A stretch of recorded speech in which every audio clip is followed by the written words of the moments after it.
তো লাইপোসাকশন করার পর যে স্কিনটা লুজ হয়ে যায় সেই জিনিসটার কি ব্যবস্থা আছে? এই জিনিসটা অনেকেই চিন্তা করেন যখন লাইপোসাকশনের সার্জারির আমরা প্ল্যান করি, তারা ভাবে যে ফ্যাটটা চলে গেলে তো স্কিনটা লুজ হয়ে যাবে। What can be done for this loose skin?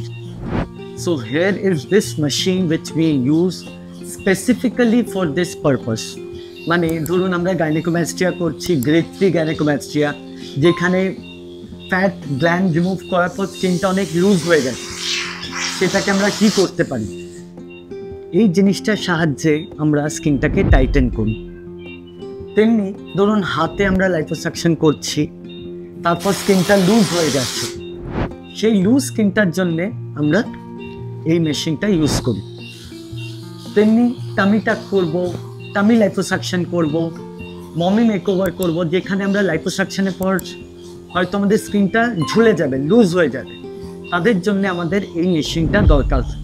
এই মেশিনটা হলো রেডিও ফ্রিকোয়েন্সি টাইটেনিং ডিভাইস, যাতে লাইপোসাকশনের পর যে স্কিনটা লুজ হয়ে যায় সেই স্কিনটাকে আমরা টাইট করতে পারি।